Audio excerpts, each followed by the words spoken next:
All right. So remember the overarching goal of electric power systems is to fill in the area under this curve. We all collectively exhibit electricity demand.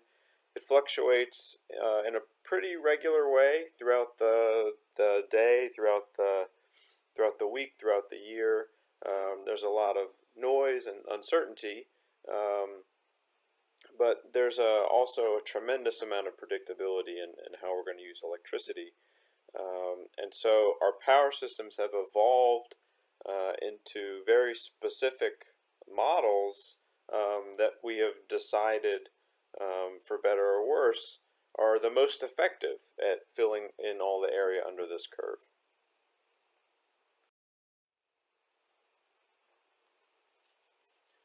And this is the main model we've come up with, at least in the United States. For most of the country, the generation mix looks something like this. We start off with base load down here, and then that's going to be nuclear, something that we turn on, leave on, because of operational constraints and safety issues. We're not ramping nuclear up and down, although other countries in the world do use nuclear to ramp up and down. We do not in the United States. And then we layer on top of nuclear coal, this area in the middle.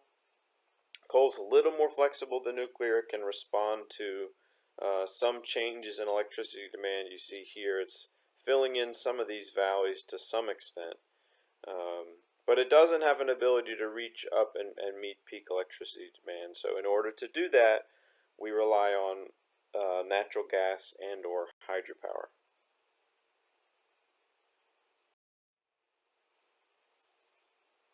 So how does wind and solar fit?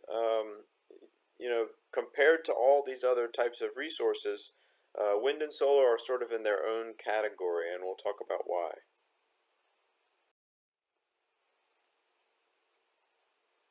So what makes wind and solar unique, apart from the fact that we generally consider them to be emission-free, is that they are not dispatchable or controllable. So we can't consider them base load, so we can't turn them on and leave them on. They can't provide a steady amount of electricity. We also can't consider them peaking resources, or something that we could leave off most of the time and then turn on when electricity demand is highest. So we consider them to be must-take resources. That means that if they're available, we use them, and if they're not available, we don't. And so in some ways, from the perspective of a grid operator, or a centralized producer and manager of electricity like Duke Energy, wind and solar are really considered demand reduction. So in other words, when you have wind and solar available, it reduces the amount of electricity you need to produce from other types of resources, whether that's coal, natural gas, or even hydropower. And part of what allows us to consider them as demand reduction is that they have pretty negligible operational or variable costs. So the main cost of wind and solar are the capital costs of just building those projects to begin with. And so when we think about modeling production of electricity from PV solar, so photovoltaic solar, this is a product of the area of the panels, so the geometric area of the panels, the level of solar insolation, so the amount of energy from the sun hitting each square parcel of the earth. And this is something that varies, as we all know, based on the hour of day, the day of the year, latitude, how far north and south you are, and the orientation of the panels themselves, whether they are pointed south or southwest or southeast, or how they're tilted relative to the horizon. The efficiency of the solar panels, and this is one of the main material advances that has been made in solar panels over the last several years, is that we're getting panels that are better and better able to convert solar energy from the sun into electrical energy. And this says, efficiency is hovering right now about 15 to 22%. Those numbers might be a little out of date. As I mentioned, that the efficiency is sort of getting bumped up all the time. So beyond the efficiency, if you can convert in theory 15 to 22% of energy from the sun into electrical energy, that's great. There are also performance losses that reduce the power production of solar panels further, and some of that's from the inverter. But we also see temperature-related losses. So anytime air temperatures go above a certain level, it reduces the efficiency, or it reduces output from solar panels as well. And so we can summarize all this in this bottom equation here. The energy from a solar panel in kilowatt hours is equal to the area of the panel times the amount of solar insolation times the efficiency, and then times whatever performance losses we're talking about.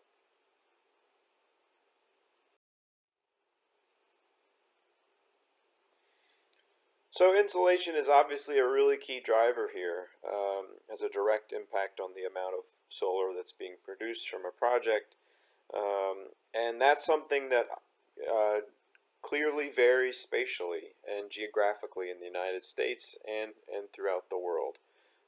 In the United States, the further south you are and the further southwest you are, the greater the availability of solar insolation.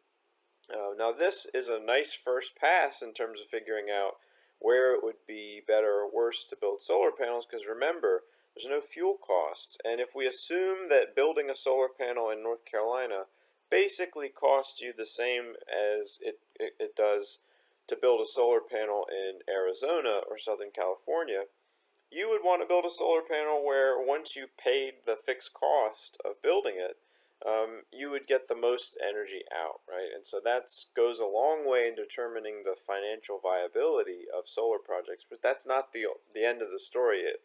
There are a lot of other important factors that drive the economic competitiveness of solar panels, and a lot of that has to do with the price of electricity in whatever state. So you do see states in the U.S. That are not in the Southwest and not necessarily in the South that have very, very competitive in terms of solar, and a lot of that's because of the price of electricity.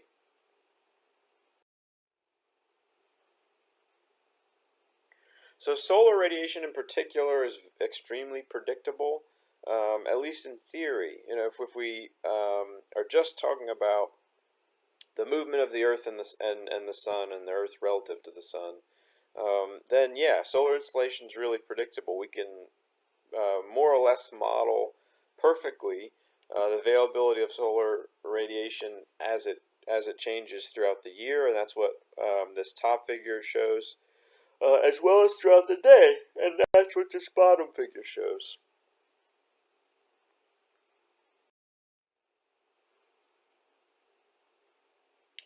We can also account for temperature losses.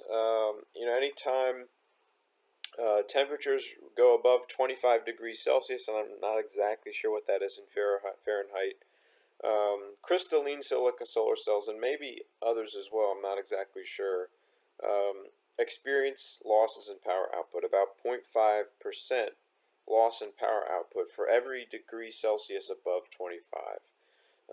And this is daily max temperature data for North Carolina, and you can see that there's a big part of the year where the maximum temperatures during the day, so the hottest part of the day, do fall quite a bit above 25 degrees. And so when we're modeling solar power production in North Carolina and how that's going to impact Duke Energy's portfolio and their daily operations, we have to account for this. Whereas in other parts of the country, where you're much less likely to see temperatures go above 25 degrees Celsius, like in San Francisco, this is way less of a concern.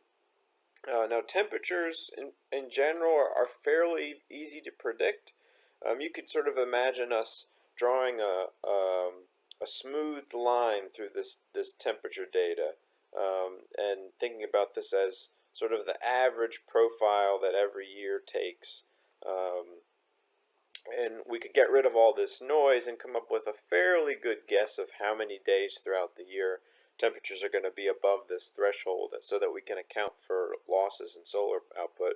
But there's a lot of noise here, and so on a year-to-year basis, it can be pretty tough to tell what these losses are going to be. Now, in general, temperature-related losses from solar panels, they can be quite substantial. You know, if you're talking about them being aggregated over a very large installed capacity.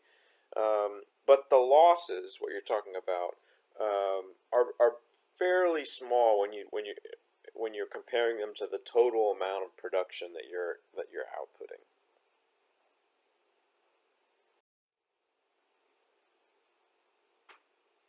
But this can be sort of the net effect of temperature losses from solar projects in states where the summer can be really hot. This is output from the System Advisory Model, which is a nice tool for simulating solar power production that was developed by NREL, the National Renewable Energy Laboratory, and it's free. And this is accounting for temperature losses during the summer from a rooftop solar panel 4 kilowatt system in North Carolina. You can see that solar power production looks like it's actually lower in some cases. At least peak solar power production is lower in the summertime than it is in any other time of the year. I'm a little skeptical of these results, but there definitely is a temperature effect in North Carolina because of how hot it gets during the summertime.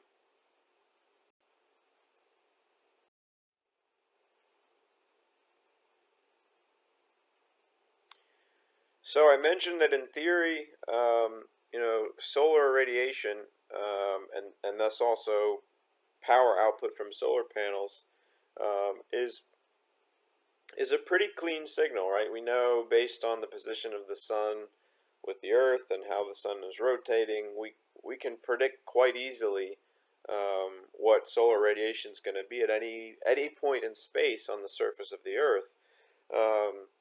But that's not the end of the story, right? This is a really clean signal, but it would be pretty short-sighted to assume that this is what we're actually going to get out of a solar panel.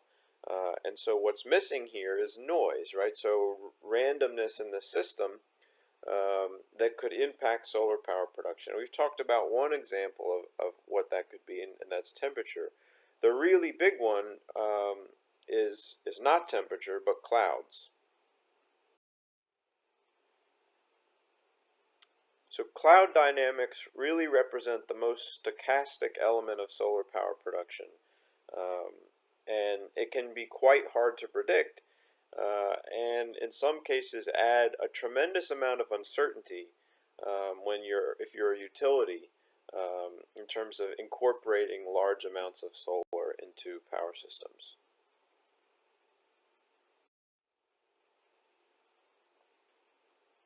So this figure gives you an idea of the impacts of cloud conditions or sky conditions on solar panel power output.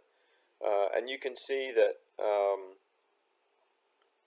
there are a number of different conditions mapped here, right? So first you have the sun hidden behind the trees in a heavily overcast sky in the early morning. And then you might have a heavily clouded, overcast sky and see a big drop. Solar power production might increase up here as the sun gets higher in the sky and then drop because of cloud conditions. In the middle part of the day, if you have fair weather and cumulus clouds and clear blue sky, you might have fairly steady solar power production, but then in the late afternoon, if you have frequent heavy dark clouds, then you have a lot of noise in this system, right? You can see solar power production going up and down and up and down and up and down.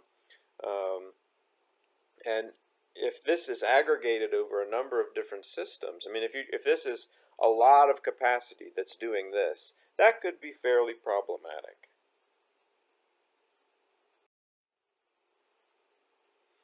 One of the other issues with cloud conditions is that they can be pretty hard to predict. We typically think about solar as a little easier to predict than wind, but the reality is that cloud conditions can make a big impact on the ability of um, power system operators to know in advance how much solar power is going to be available. And here you can see that the difference between for four different systems between a DA forecast, that's the day ahead forecast, so 24 hours in advance, that's what we think solar is going to do, versus the hour ahead forecast, HA, that's the orange line. So that's the prediction 1 hour before. And then in the dark blue is what actually happened. And you can see the difference. Take a look especially at the difference between the orange line and the blue line, especially in this curve here and this one here. And what that tells you is that even an hour before, our estimates of the availability of solar can be pretty uncertain.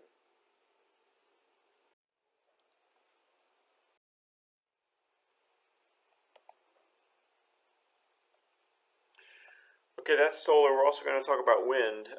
We've seen this slide before, and the main point is that wind power. The whole idea is you're translating the kinetic energy of the movement of a certain amount of air through a square area in space per unit time into electrical energy, and the theoretical amount of power available because of this movement of air is shown in this red box at the bottom. It's P, that's the power availability, is equal to 1/2 times, I think that's rho, which is the density of air, times the area, right? So this is the circular area here, which we could think of as the area of the rotors, or the wind turbine blades, times the cube of the velocity of the air.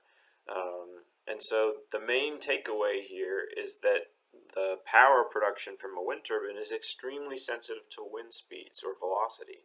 So if you increase the wind velocity by a small amount, power goes up by as a function of this cubic relationship between power and wind speed, not just a direct linear. So we also have to account for the conversion efficiency.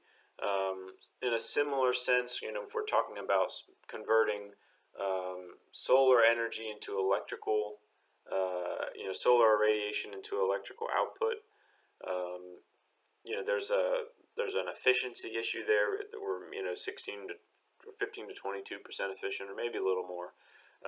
There's a similar issue at work in terms of extracting energy from the moving air as well, using wind turbines, and at the moment, 59% efficiency is the best a conventional wind turbine can do in extracting power from the wind.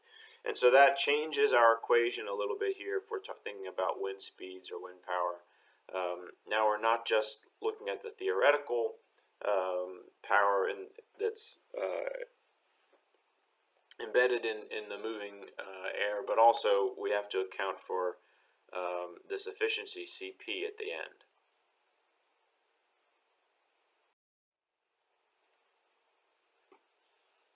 I think I've showed this before as well, and this is similar to the map of solar irradiation. It gives you a first pass of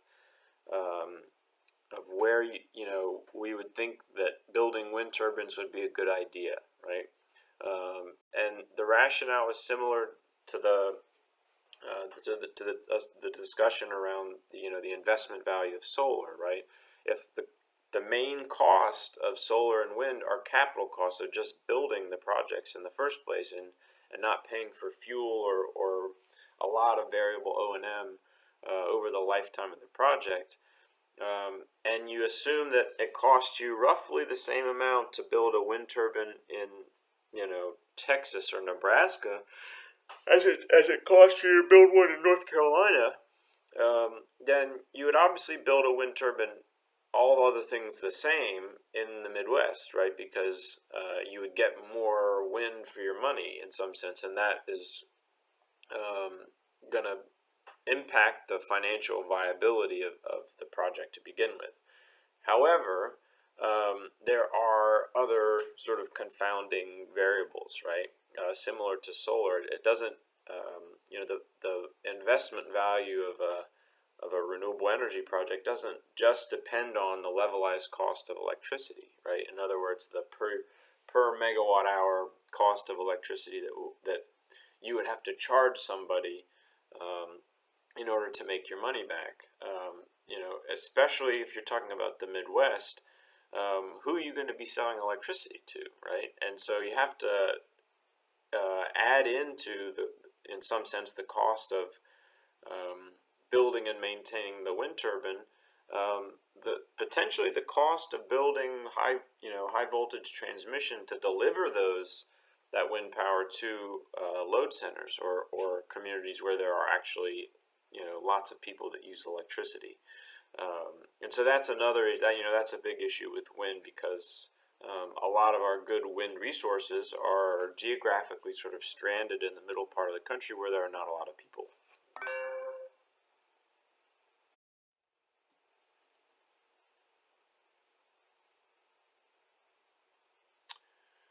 So we also see year-to-year changes in wind power production.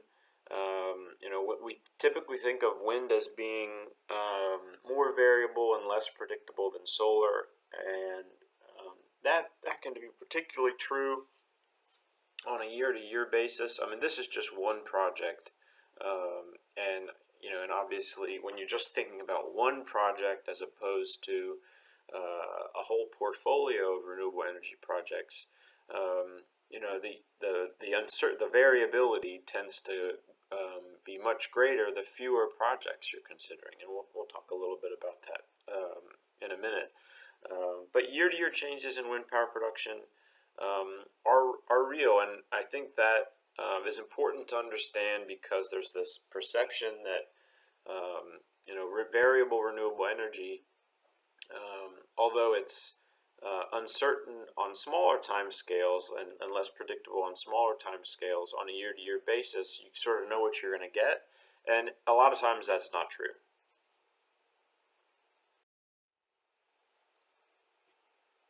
There's certainly seasonal variability, and the extent to which this is a big deal can vary quite a bit, and the shape of this, seasonal differences can vary quite a bit depending on what region you're looking at in the U.S. And this, is what most people think of in terms of variability of wind power production, is something that occurs on an hourly basis, and that's part of what makes it challenging to incorporate into electric power systems. For utilities, having very little warning about how electricity availability from wind, especially as it maintains a growing share of the electricity mix or the generation mix, having the possibility that a big chunk of that goes away unexpectedly during the day is a significant concern, and it's something that impacts the operations of power system operators in more than one way.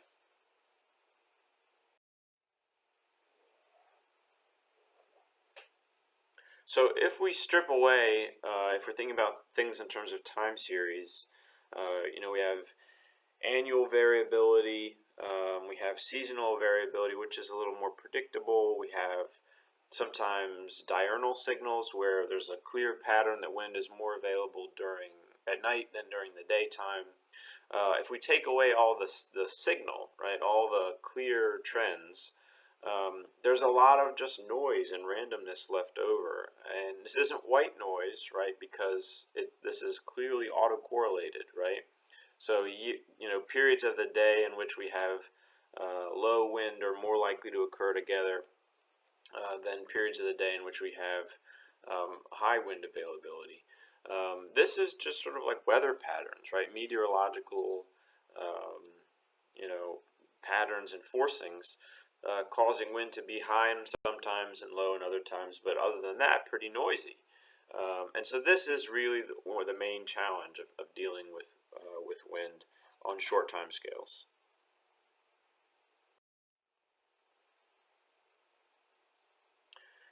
So let's talk a little bit about, and I want to, sort of provide some context for integrating wind in terms of its physical integration into the grid, but also how we think about it, incorporating it into markets.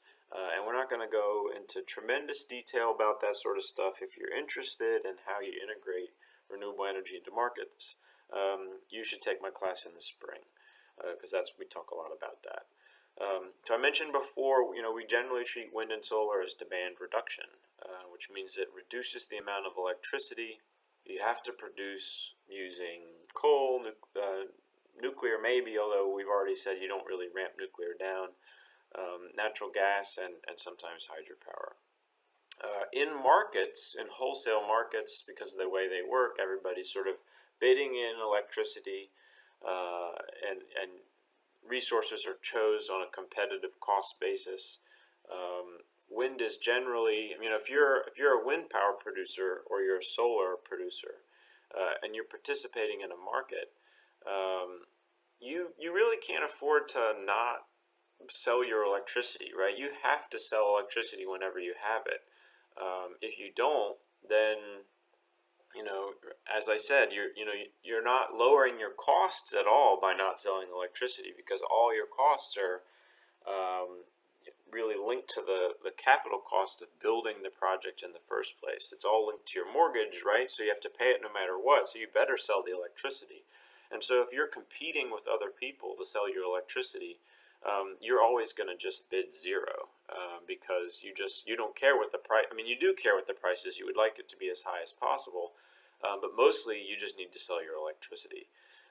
In other states, including North Carolina utilities, in many states, utilities are legally required to purchase electricity from renewable energy projects, even ones that are not owned by the main vertically integrated utilities.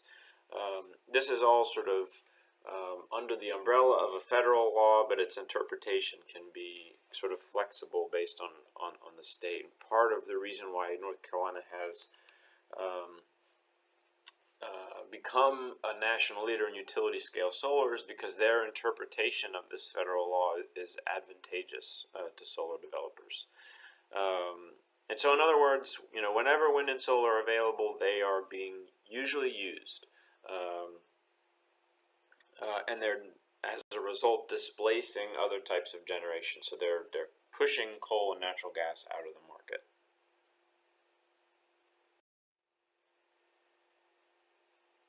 So this is an illustration of how we think of wind, at least, as demand reduction. So you have electricity demand, which is this solid black line. And then the dotted black line is that same electricity demand minus wind. So you can see almost uniformly the dotted line is lower than the solid line, but the degree to which it is lower varies quite a bit. So when those two lines are close together, that means it's not windy and there's not much wind power being produced. When they're further apart, that means there's a lot of wind, and the dotted line is driven down much further because of greater wind availability.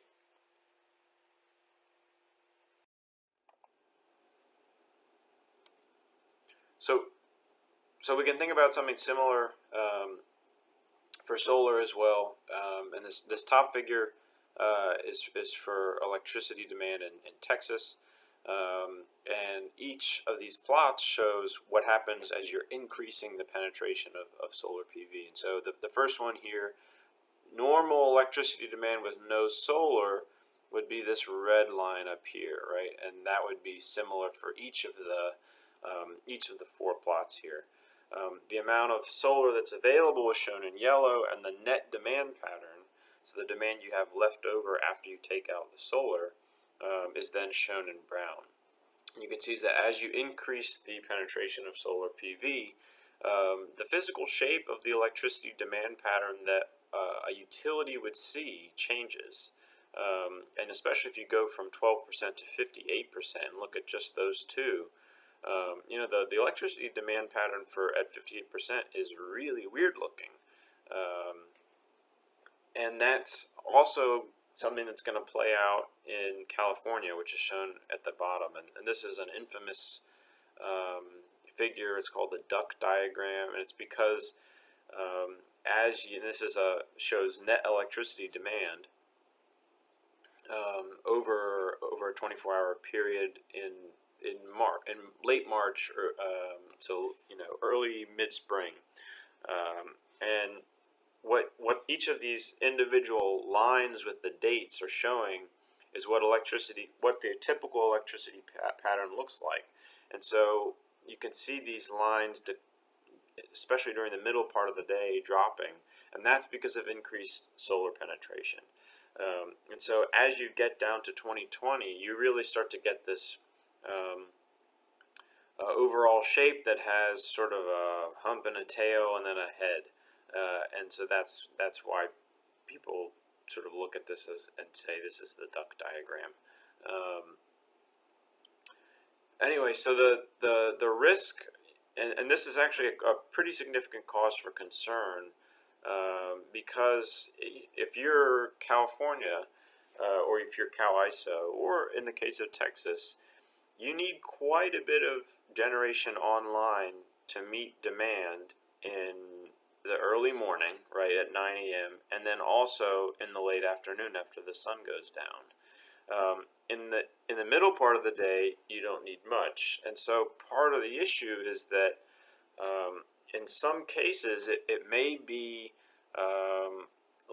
less costly to just leave generation on at 9 a.m. and kind of waste it throughout the day in order to have that generation online later on in the day. And so that's a problem that we call overgeneration.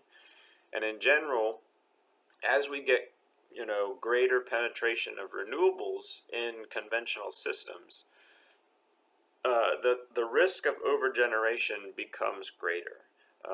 And so that can be a physical issue that needs to be managed, so a safety and reliability issue that needs to be managed, but it also is something that inherently decreases the value of the renewables that you're integrating, right? So part of the value of integrating solar and wind is that you can turn other stuff off. And if what we're saying here is that at some point when you integrate wind and solar, you're just producing a lot more than you need, right? You're not turning anything else off because it's somehow cheaper to not turn that other stuff off. Then the value of that solar, or the value of that. So apart from that, and these are things I've mentioned, we've already talked about so far. The main challenges with renewable energy are the variability, so we can't schedule it. It goes up and down, on a year-to-year basis, on a seasonal basis, on an hourly basis. And in theory, that, inherently that's not a huge issue, right? Because electricity demand goes up and down. But what we really need is, if we were designing sort of the perfect variable renewable energy, we'd want something that naturally goes up and down when we are going to want to use the electricity or not use it anyway, right? We want some type of renewable energy that magically follows our electricity demand patterns. And the problem with renewable energy variability is that it doesn't overlap with when we actually need it. Now the other issue is unpredictability. So not only does it go up and down in a way that doesn't overlap with when we actually need it, there's a lot of uncertainty on a day-to-day, hour-to-hour basis about how it's going to go up and down, and that's a reliability issue for sure, because that has to be actively planned for by system operators.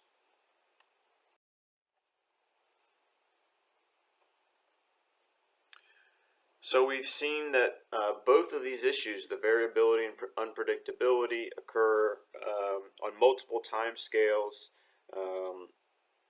and so that means they impact operations on a minute-to-minute basis. Remember, we have to maintain our larger grid in the United States at 60 hertz, a frequency of 60 hertz. We have an alternating current system.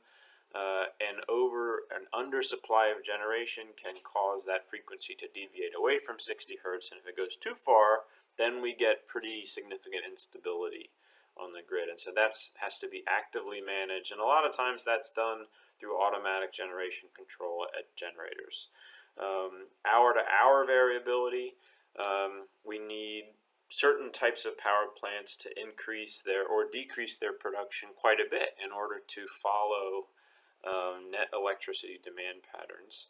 And sometimes that means using what we call reserves, right? So we have power plants that are online sometimes or offline sometimes that are not producing electricity, but that are able to quickly ramp up and produce electricity at the right frequency in order to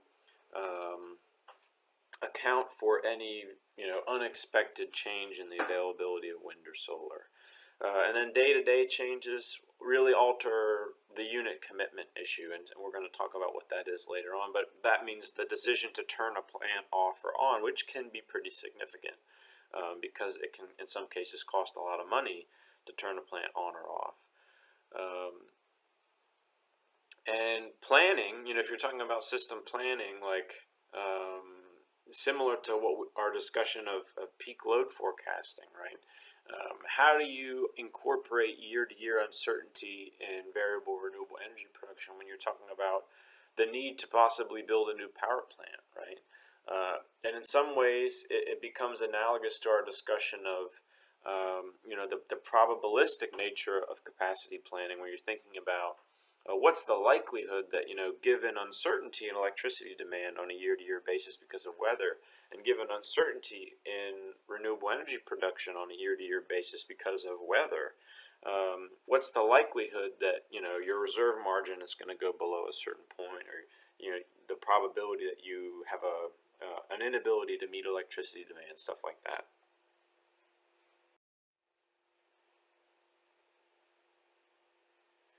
So load following, the issue here when we talked about it is the duct diagram, right?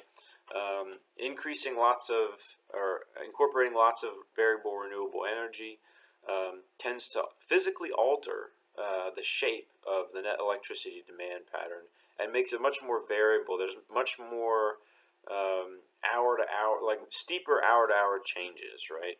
You can sort of tell that from comparing the 2012 and 2020 net electricity demand patterns for California here. In 2020, there's a big ramp down in the late morning, and then there's a big ramp up in the late afternoon. And this puts pressure. I mean, if we're not talking about overgeneration, right? If we're assuming that we actually are going to ask certain power plants to turn off during the middle part of the day and then turn back on, what that's effectively doing is putting more pressure on other types of generation resources, some of which may not have been designed to do that, whether it's coal or natural gas. Hydropower certainly can, and most natural gas certainly can too, but a lot of systems, if you're not California and you're not all natural gas and hydropower, and you're trying to incorporate a lot of renewables using coal, then this can start to be a real challenge.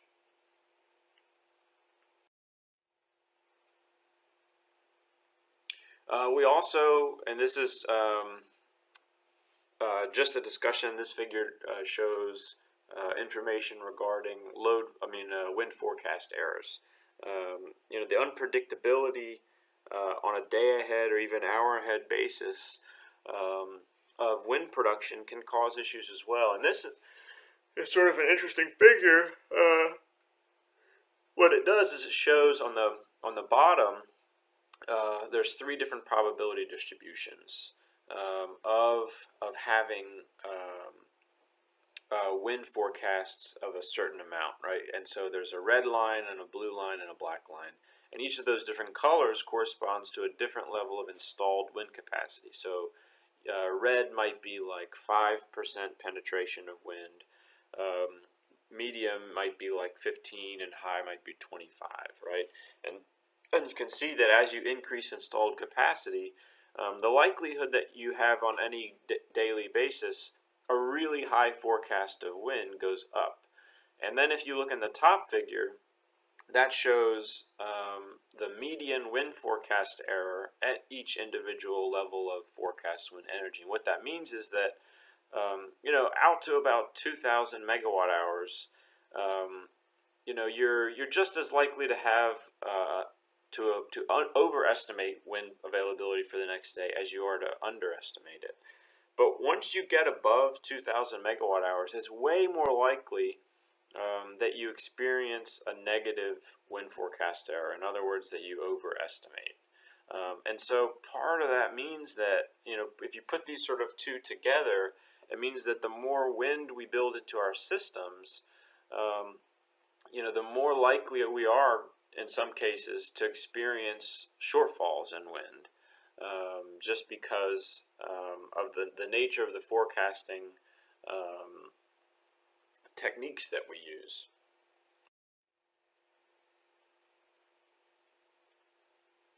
So as we increase wind power penetration and we're more frequently exposed to really large negative wind forecast errors, then that's going to increase the demand for reserves, right? So we can't just assume that wind is going to be there. We have to have other types of resources online, just kind of waiting for the other shoe to drop.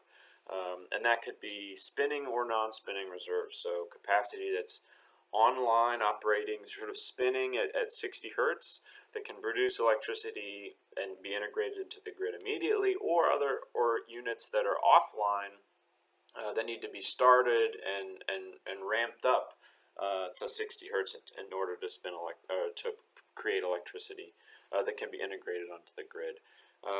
And so, when we typically think about the amount of reserves at any given moment that a utility has to use, we use this n-1 rule. And so what all that means is that we have to, at any point, have enough capacity that's not being used as reserves that could replace the biggest failure in our system. And that could be the biggest single power plant, like a nuclear power plant, or a transmission line going off that disconnects a bunch of different power plants.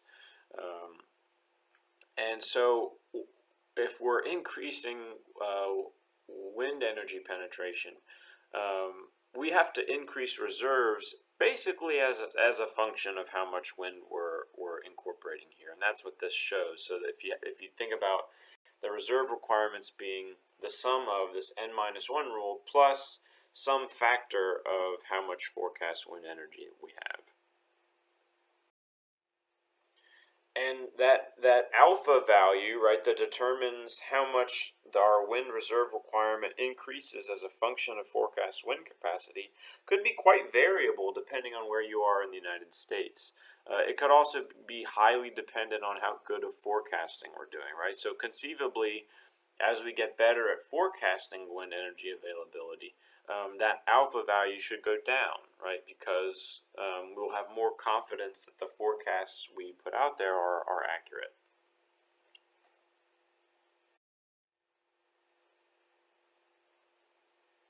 So in terms of the unit commitment model, or the decision about what types of plants to turn on and off, all of that is based on this forward-looking expectation of what demand's going to be. So like what Duke Energy does today is they look at the weather 7 days out from now and they say, well, is there any reason why we should expect to have much higher electricity demand at the end of the week? Maybe they see a heat wave coming or a cold snap coming, and maybe it makes sense to go ahead and turn on a really big power plant that's been offline, so that at the end of the week they can deal with that. And so that type of decision making gets disrupted if there's a lot of variability about what the wind and solar is going to be like at the end of the week, right? So it's another point of uncertainty, and so you can imagine that if a utility makes the decision to not turn on that big power plant, even though there's a heat wave or a cold snap, because they predict that there will also be a lot of availability of wind, and then it turns out that demand is high but wind is low, then what do, right? Like, you have to use something on short notice that might be considerably more expensive and more flexible and able to respond to that shortfall in electricity supply. But it wouldn't have been the cheapest option had you decided to turn that coal plant on at the beginning of the week.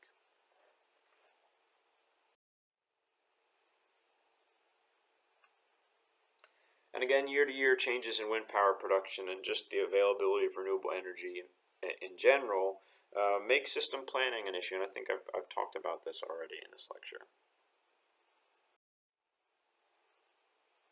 So one of the more interesting things that's been happening is that people have started to point out that there's been this steady downward trend in wind speed globally over really the last 50 years.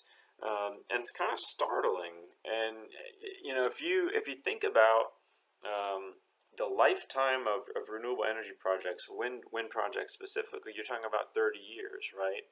And again, most of the cost of these projects are the capital costs. So you build them, and then the cost of electricity is determined really by how much electricity you produce, because what you're doing is you're taking those capital costs, your mortgage payment, and you're spreading them out evenly over every individual unit of electricity you produce from that wind project. And the more you produce, more the units of electricity you produce, the more cost you can spread out, right? And so the per unit of energy cost of electricity goes down. And so you got to think that this is particularly a challenge if you're thinking about the cost competitiveness of renewable energy and you're trying to decide between whether to build wind or solar or natural gas or something else like that. And you're making that decision based off of what you predict the cost of wind or solar is going to be, and that is entirely dependent on the capital costs and then how much electricity you produce over its lifetime. This is a really big point of uncertainty. If you imagine if you build here a wind turbine in 1980, and you're assuming like, okay, well, let's go back 100 years and look at all the data we have, and we're going to assume that from 1980 to 2010, wind power production is going to be more or less what we experienced in the past. You would be in for a really rude awakening here, right? Your wind power production, which is highly sensitive to wind speed, would be a lot lower than what you thought it was going to be. And I'm not sure which regions of the globe this applies to. I'm sure it applies to some more specifically than others. But this is a risk, and actually this is sort of an ongoing source of research for a colleague of mine at Duke, who's looked at sort of the strategic decision making and risk around building out wind turbines specifically a lot, and the chance that 30 years from now those resources look much different than what we are experiencing today. So this is another interesting aspect of system planning when you're integrating a lot of renewable energy, and I've talked a little bit about this before. And so one approach, obviously, like, batteries save the world here, right? So like if we have cost-effective battery technology or energy storage technology that has high power density and capacity and can be discharged really quickly, that's a game changer, right? It removes a lot of the risk of variability, unpredictability, overgeneration, and stuff like that. But there's a lot of other ways we can help get around some of those issues, and part of it's demand response, right? Like having pricing be more responsive to the availability of renewable energy and having consumers change their behavior.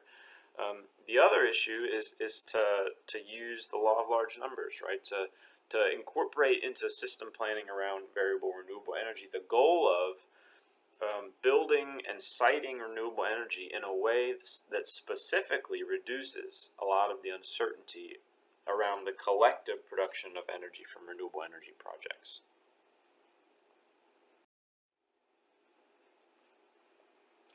And so this is the example with wind that I think I've shown you before.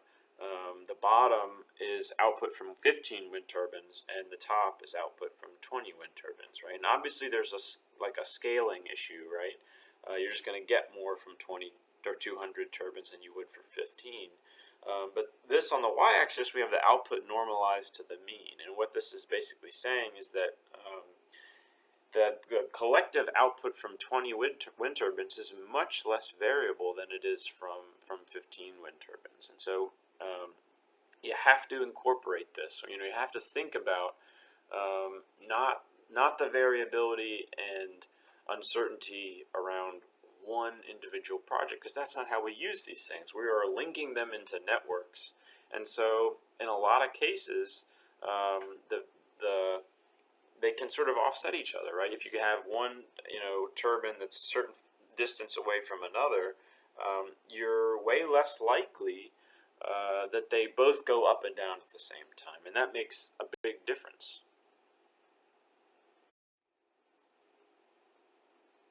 And so this is what I was just alluding to, right? If we, part of the issue with that, especially with wind, right? I've already talked about sort of, on one hand, where we build wind turbines and the investment value of those projects and the grid and economic value of those projects is determined by wind speed because of how sensitive wind power production is to wind speed, right? And so on one hand, that really, I think, forces project developers to think, I should only build a wind turbine or wind project where there are high wind speeds, right? And if that happens, then I think you end up with a lot of co-located wind power production. And unfortunately, then you're sort of giving up the advantage you might have of this sort of offsetting behavior that you get with wind turbines that are spaced very, very far apart.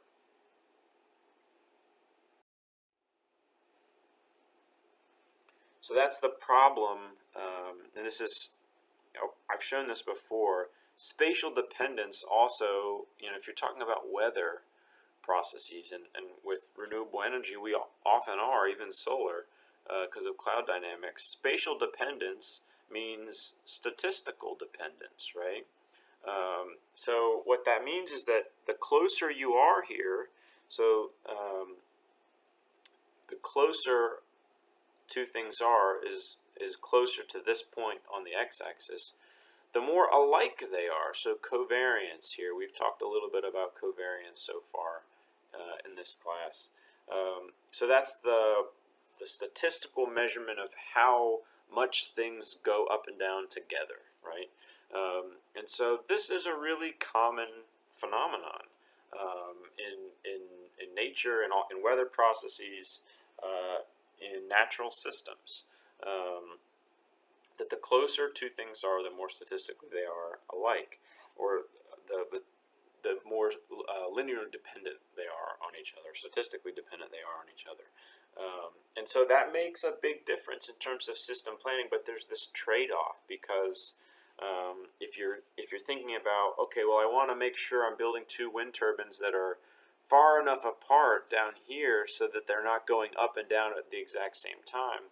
The question then becomes, can you build both of those wind turbines in areas where there are high wind speeds, or are you always going to be giving something up in terms of wind speed in order to decrease the spatial or the statistical covariance?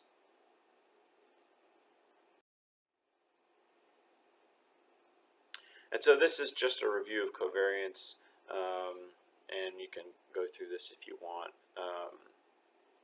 I think we've seen it together in another lecture as well. And so just here, just want you to think about, when you're looking at, when you're measuring covariance, these are sort of like scatter plots, right? So you think about having a variable on the y-axis, a variable on the x-axis, and if they are negatively related, right, then as you increase the value of one, you decrease the value of another. And if there is positive covariance here, as you increase the value of x, you're increasing the value of y. And if there's no covariance, that just means you have this random scatter plot here. And you have to think, like, which do you think is ideal for distributing wind farms across a geographical area? Well, we know it's not this one, right? We don't want two wind turbines to go up at the same time and then down at the same time.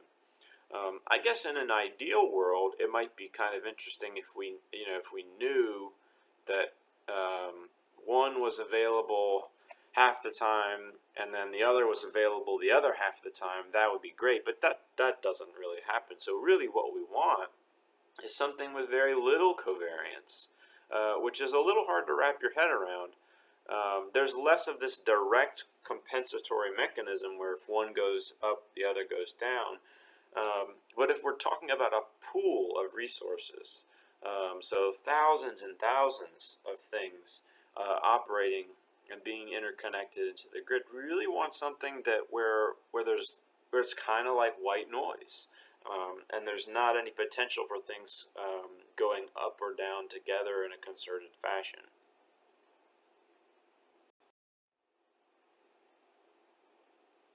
Okay, that's it. That's the end of this one. I will go post this onto Sakai right now. Thanks.